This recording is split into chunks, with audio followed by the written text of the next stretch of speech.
aquí les cuento yo. Venga, ¿Qué es lo que nos va a contar el día de Dale, hoy? tranquilo. ¿Cómo? Perdón. ¿Qué es lo que nos trae para el día de hoy? Fue el día del himno. ¿Cuándo fue el día del himno? El día del himno fue el 11 de mayo, el día lunes. Ujú. El día lunes particularmente Bien. se celebra el día del himno. Entonces hemos tenido un festejo y hemos estado con una etapa de reflexión y recuerdo. ¿Me da un Ajá. segundo? Me cambio al lado tuyo. Dale.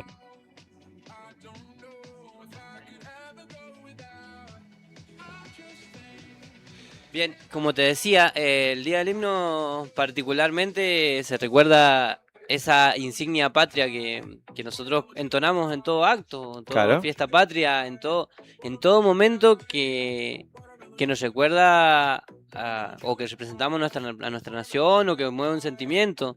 Se escucha en los partidos de fútbol, se escucha en los partidos del mundial, se escucha en la largada de un maratón, se escucha en la calle, en las protestas de la universidad, en todos lados se escucha el himno. Es increíble lo que genera y lo que nos genera como país.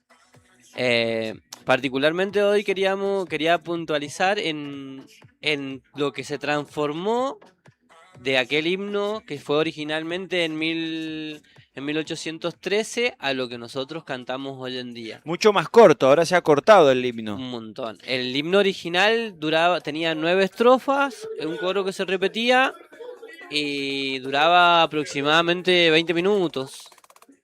¿Cuánto? 20 minutos. 20 minutos. ¿Te imaginas hoy en día un acto en una escuela cantando 20 minutos el himno? Imagínate, no aprenden la oración a la bandera, a los chicos por ahí les cuesta la oración a Claro. la bandera. Imagínate aprenderse el himno de 9 estrofas con 20 minutos. Claro, no. Imposible. Como las obras de Shakespeare, viste que tenían parlamentos eternos. Claro. Y ahora tenés que achicarlo, si no, no sirve. Bueno, de ahí entramos en contexto, ¿viste? Con lo que vamos echando. El himno en ese tiempo estaba diseñado para una aristocracia que manejaba un vocabulario específico. No era un himno que se entendía, que todo el mundo entendía ni que todo el mundo pudiera cantar. Además tenía una insignia patria que cuestionaba mucho lo que había sido la gesta española, lo que había sido la colonización, la conquista y todo ese proceso. Entonces había mucho de reclamo, mucho de protesta, mucho de decir nosotros nos paramos, les ganamos y lo sacamos. Sí. Entonces eso en ese momento, en ese contexto era buenísimo, Claro. era necesario. Pero cuando pasó el tiempo y las relaciones, la Argentina creció como país y empiezan a haber relaciones comerciales, relaciones de desarrollo económico entre los distintos lugares, España pide que si se podían eliminar las estrofas más agresivas o que directamente atacaban al pueblo español o a la memoria de los españoles. Claro. Entonces, en 1900 se firma un decreto que da de baja las estrofas del himno nacional que atacaban o que ofendían en alguna forma a los españoles. El confer. Claro, y directamente se queda disminuido o queda realizado a lo que hoy día entonamos y cantamos. Muy bien, muy bueno. Pero- ¿Y cómo fue la cocina del himno? O sea, ¿en qué momento es que dice, che, tenemos que tener un himno, hay que ir a armarlo? ¿Cómo es que se gesta toda esa parte? Y hay un proceso de gestación que viene propio de la Revolución de Mayo, que empieza, a lo que ya estamos a poquitos días, que empieza con un proceso de primero una declaración de querer independizarse que se da en 1810 y después que se da particularmente en Buenos Aires, y después Buenos Aires tenía que convencer o tenía que llegar al resto de las provincias que existían en ese momento, que no son las que existían hoy. Entonces tenía que convencer, invitar, llamar, convocar. Lleva un proceso de 2 o 3 años mínimo el hecho de ponerse de acuerdo y de pensar en una insignia patria. El proceso de independencia es tan largo también porque los tiempos, o sea, la comunicación no es como hoy en día nosotros queremos mandar un mensaje a Buenos Aires, levantamos el teléfono y mandamos. Olvidate. En ese tiempo quería mandar un mensaje a Buenos Aires, tenías que mandar un caballo que viniera con una carta y que demorara 3 lo meses. que tenía que demorar. Claro. Entonces, por ejemplo, la primera junta se junta con las provincias del interior o con las provincias que existían en ese momento, recién en diciembre de 1810, y el himno y las primeras insignias patrias y los primeros principios de independencia como tal se empiezan a ver recién en 1813. Entonces tienen un surgimiento recién de un proceso muy largo. Me hace acordar a, ¿lo conocés a Jaime de las Mercedes Cárdenas? No. Jaime de las Mercedes Cárdenas, búscalo, a ver si podés ponerme algo ahí. Jaime de las Mercedes Cárdenas fue el frustrado autor del himno nacional.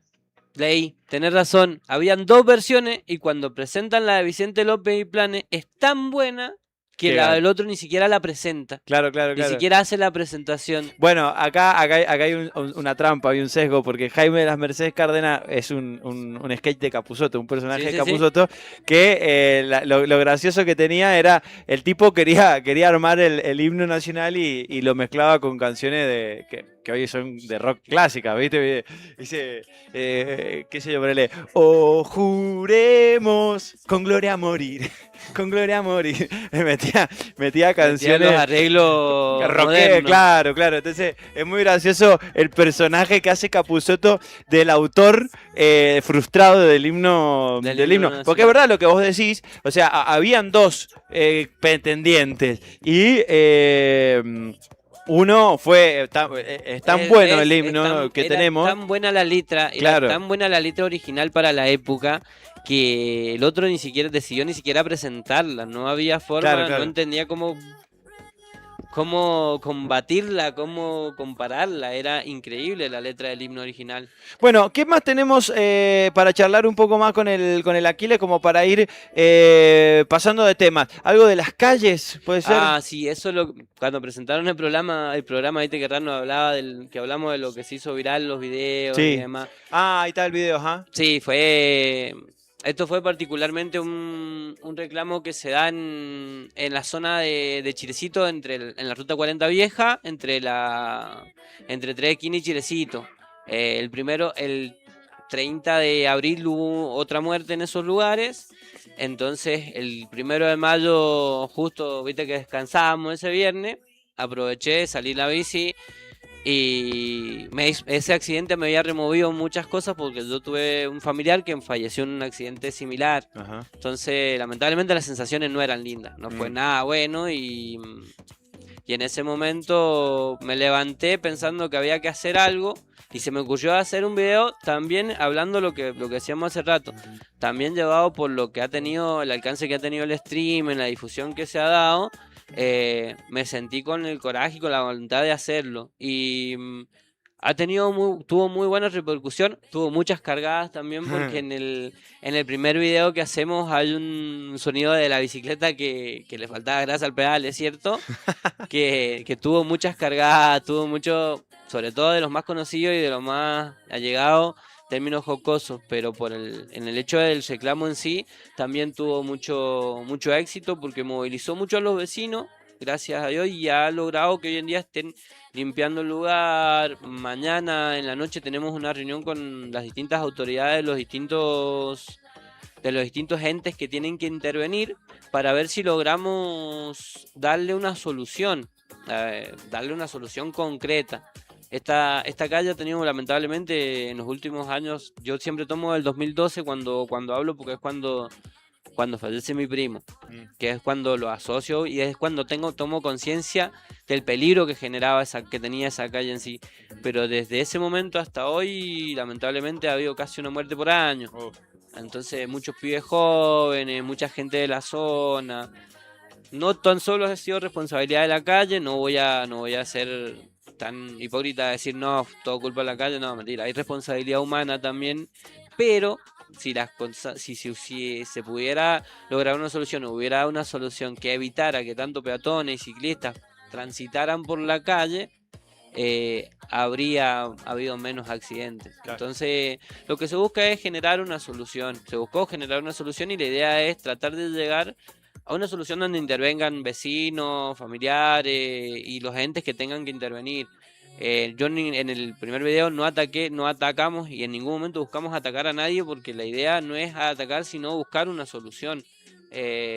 Porque para puedes echarle culpa, puedes repartir mierda por todos lados, pero no, la idea era lograr que tenga una solución concreta, ¿sí? Que no sea un parche y que no sea solo algo de 2 o 3 días y después pasó el efecto y quedó en eso.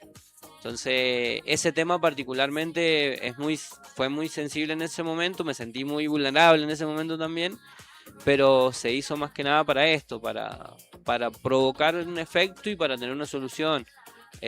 Esperemos que se dé, vamos a seguir trabajando para eso. La idea es ponernos a disposición de quien sea, tenemos ideas, tenemos ganas, entonces la idea es colaborar y que entre todos construyamos una solución, porque lamentablemente uno no quiere perder más vida, viste que es lamentable, pero es la realidad. Exactamente. Bueno, interesante la propuesta, la verdad que está buena. No soy un extraño en esta ciudad, solo quiero que te sientas bien.